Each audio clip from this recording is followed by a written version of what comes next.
Welcome to today's Destination Unknown. I'm your host, Alyssa Hall.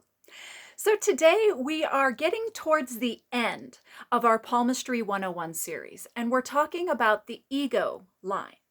Now, the ego line, the intuition line, and the specialty markings and mounts that we're all going to be covering in the upcoming videos, these are all areas that I don't even always read when I'm doing a palm reading. And the reason for that is it depends sometimes on the nature of the setting that I'm reading for, and it will also depend on the amount of time that I can allot to a reading as to whether or not I get into this much detail.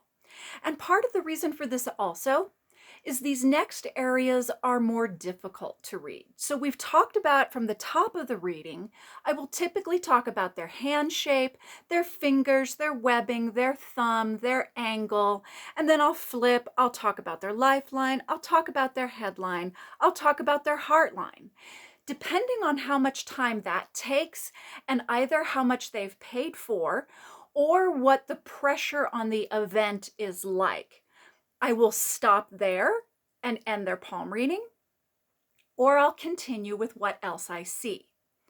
So that would be the first thing that I offer you, is just because you begin to see things in a person's reading as you become more advanced as a reader, you're going to also have to learn the process of editing yourself. There may be times when you choose not to edit at all. And a situation where I would edit less would be if I'm reading for a private event and someone is paying for my time. So I'm not trying to keep up with a paid event where I have a line of people who are already waiting for my services. Or if it's a private event and I see a line of people there, even there at a private event, I might begin to edit myself. And so I might choose to either do a 15 or a 30-minute reading. Most readings that I do for palm readings do last about 30-ish minutes. I seem to average talking that long. I don't try to time it unless I'm at an event where I have to be mindful of my time. It might be that I've only been paid for so much time and there are 12 people at the event, but I've only got 2 hours and I have to get through as many people as I can to be gracious to meet my hostess's demands, those kinds of things. So those are examples of why you might edit yourself. And the ego line is a trickier line to read. So it naturally falls into an area that I might not give to them if I don't have the time. When I talked about pressure on the event, also what I meant by that specifically is if you're working a large scale event, and like we said, we have a longer line of people either obviously waiting, or I have a high traffic flow of potential people who are walking by and not stopping because I'm already engaged in this one, and they don't want to wait necessarily that long, or they don't want to hover and be rude. That's another dynamic that you'll feel if you're working another event. And I offer all of these things because here on the Aspirant series, this is information, like we've said, that you're probably looking to put into practice in some manner. So I do take the moment to go more into detail about the practice as we go forward with the lessons themselves on the reading technique. So when we dive into the technique for the ego line, what you're looking at is a line which travels the center of the palm. And before we look at the origin points, it's important to define what the ego line even is. The ego line is not someone's being egotistical. And sometimes that's another reason I might edit it out, because sometimes when I talk about people and their ego line, they think I'm saying they're egotistical and they'll giggle in that moment in the reading. And I have to back it up and qualify, what does this line mean? So just like we've been talking about in the Fool's Journey series and framing the ego concept to yourself through the experiences of your life, that's basically what we're talking about in the ego line in palmistry. So it becomes very, very succinct as far as what you can get across in that line, as far as this huge concept of what does this person, how do they define themselves to themselves? So there's only kind of a few key points that I look for each time, and those are what we'll talk about for technique for the ego line. So the line itself is one that basically travels the center of the palm, and it either will come from one of three origin points. I'm trying to hold my hand very, very straight up and down so that you can really see it, and I'll peek around the corner here. So the origin point can be either be the line for me, so you know what you're looking at, is this line that travels up my palm. Okay, so my origin point comes way over here from basically the bottom of the Mount of Luna. And the origin point might also come, you'll see I have what's a specialty marking right here in the center of the palm, but sometimes you will see people that is their origin point for their line. And so you will see it travel right up the center of the palm. For me, it does not. It very clearly, distinctly, and if I really get in, you can see the shallowness that comes all the way from the bottom of the hand. So that's another key. It should develop fairly low, and we'll talk about timing next.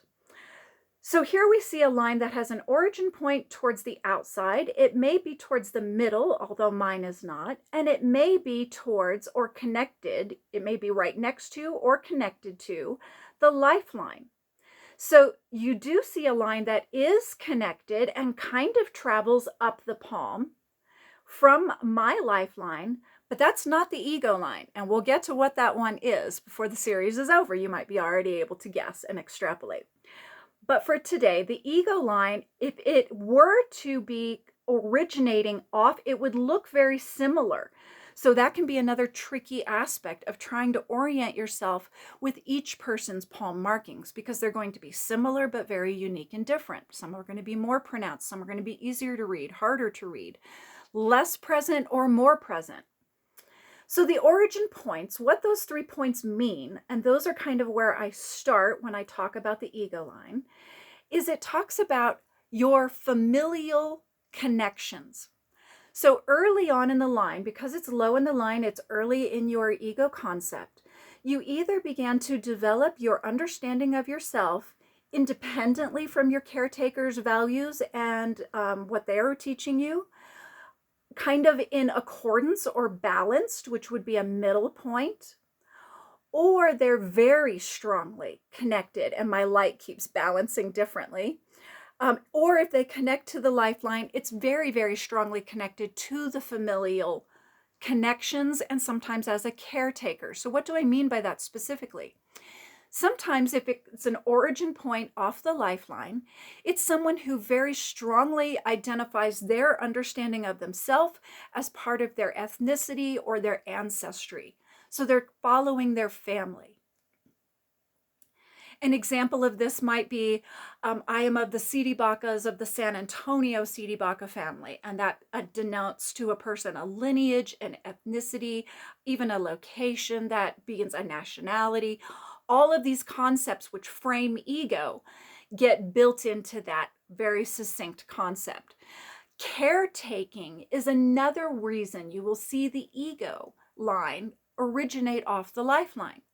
So if someone starts their life and they're as a young person through childhood, they find themselves in a position where they're a caretaker for other people, usually in a family connection, that will show off of the lifeline. So that will be another reason that the ego line will originate off of the lifeline. In the center is a balance of both what you were either taught from your family or your connections to your family, or independence from that. And for me, you see a very independent thinker, someone who from a very early age identified themselves as having very different values than those that they were being raised with, and began to forage that path independently and never interacts with the lifeline, my ego line. Sometimes you'll see it stray a bit. It will kind of meander and it'll independently start, it'll touch, and then it'll kind of go back.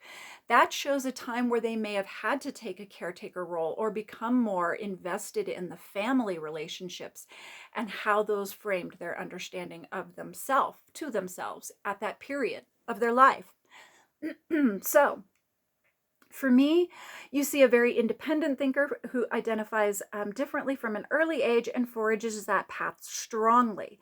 I say strongly because next we look at the depth of the line, which is hard to get. There we go. So when you look at it's hard. I want to show it to you straight up and down, but get the light. So here it is again. Here's the ego on me. And you can see when comparing it to the other lines in the palm, it has a very similar depth. So that shows, I'll peek around the corner, that shows the same investment of energy. Depth of line always shows how much do they invest themselves and their energy of their life in this area, whether it's their lifeline, their heart line, their headline. And here, very clear understanding of myself and my values and framing those to myself independently from those that I was raised with. That's what you see when it's independent and deep. If it's a more shallow line, that's a time when they're questioning those ego concepts. It may be that they don't feel strong enough as an ego personality to fully reject and break away from what they were raised with, but they also don't fully identify with it. Those kind of moments where the line will either go deeper or more shallow as you read the length of the line, that's what that can signify. So when we get to the length of the line, that's the next really tricky part for me for when you're reading the ego line, because always timing on the palm is really squirrely. And here's why.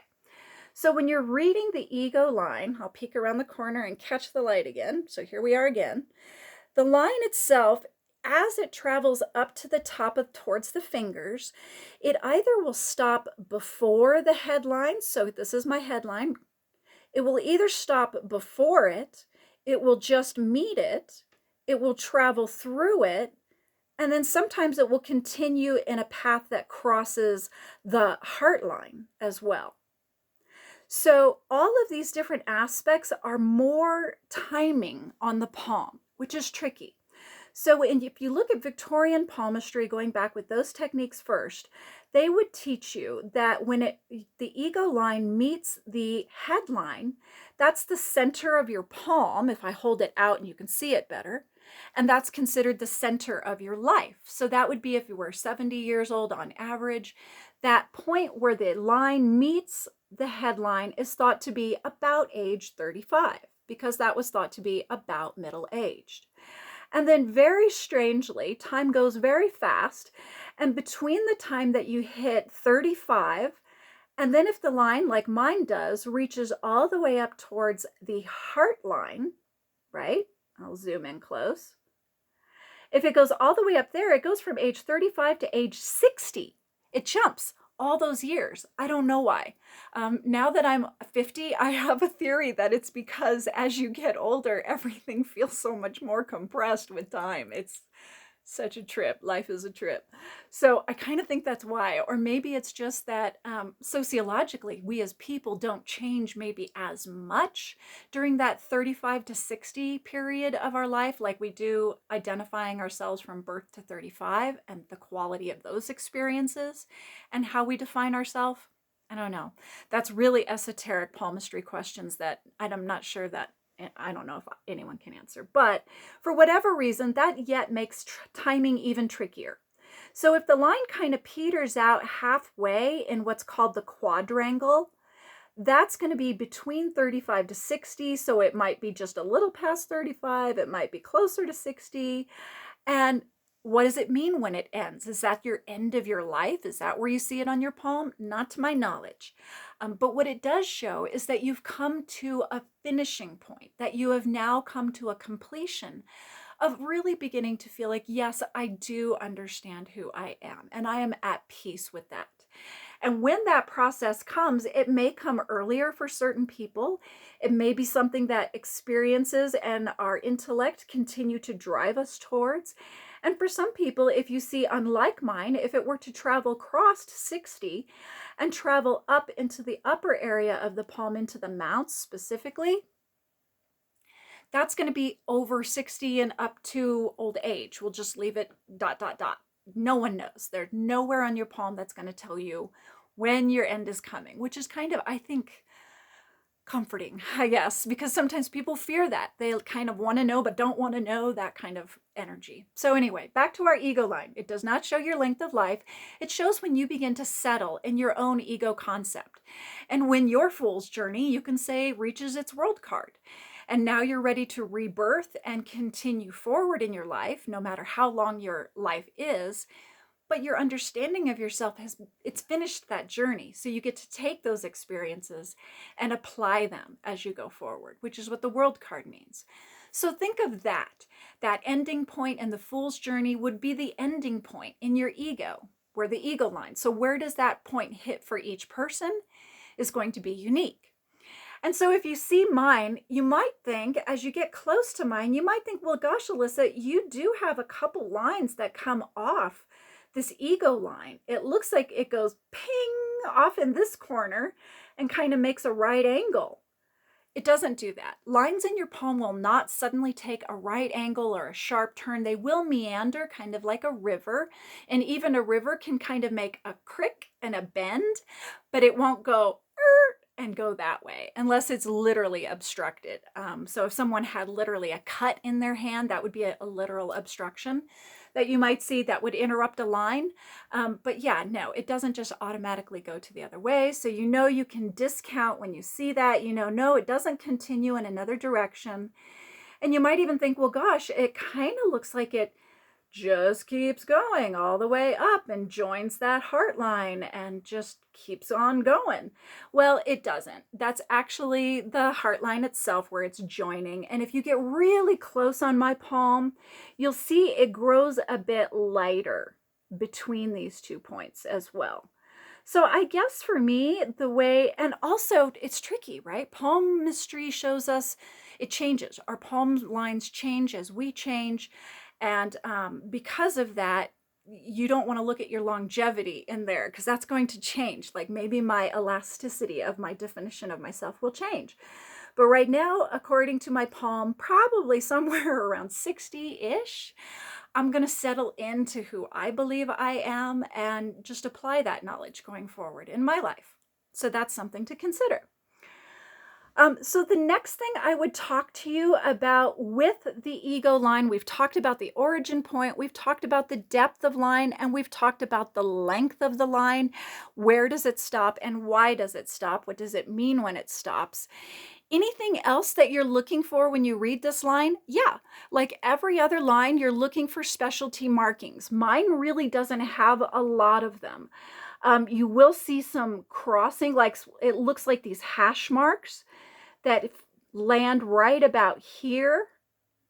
And if we're following the line itself, and this is age 35, then these I would estimate to be like this would be kind of more like teenage years. This is childhood and youth, teenage. So this is more like 20s to late 20s. And that was definitely a time that I was going through a lot of personal hurdles and resolving some problems, challenges within myself. And I had to jump those hurdles. So those hash marks represent times. That's a specialty marking you can definitely see. That's a time when I literally had to jump those hurdles in order to move forward.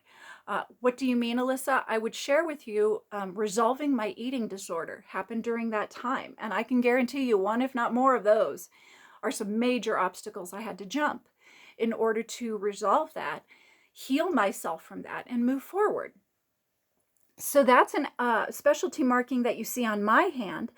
Other specialty markings that you might see but don't hear, you might see islands. So an island will show up in the middle. So it'll be a solid line and then an island comes up and then it goes forward into a solid line again. Islands are always time of isolation and times that are sometimes usually chosen. If it's a square on the line, that's much more uncommon. So if you see a square intersecting the ego line, that shows confinement. And just like we talked about it, or we haven't yet, never mind, disregard, we'll get to that part. But the confinement that we talk about for the ego line, that can literally be confinement like incarceration for a person, or it can be a form of medical confinement if they've had to go through a period of hospitalization. So that's the difference between a square on the line and an island. And I'm kind of using my hand to try to give those shapes, but of course in diminutive. So squares, hurdles, jumps, islands, all of those things, also breaks. So if you see the same trajectory of the line, but then at some point, say it fades out, and then it fades back in a couple millimeters beyond it, but maybe it distinctly goes away and then it comes back and it follows that same trajectory up the palm, so you know it's the same line. What does that mean? That shows a time that someone has dissociated strongly. So in order to show up as a blankness on the palm, it would metaphorically represent a blankness in their life where they chose to withdraw so completely, either for medical reasons or psychological reasons or social reasons. That would be why the line disappears and then reappears. Also a very rare but sometimes seen marking on the ego line. So as you can begin to see, just looking at this line, trying to define what it is, trying to define the timing, trying to define some of the specialty markings, this is tricky palmistry. This is probably palmistry 201, not 101. But that's where we point to next here as we get towards the end of the series, is some of this more difficult material. So I give that to you, and I also empower you to know that you may choose not to read this line yet. Maybe something that you just add into your technique, and maybe you just want to focus on the primaries, the lifeline, headline, and heartline, and hand shape. Maybe that's all you ever read for people, and then you do a little bit on their fingers, maybe. That can be your style. So I give you all the information, and I encourage you to edit as you go with your readings. I hope this helps, and thanks again for joining me. Keep listening.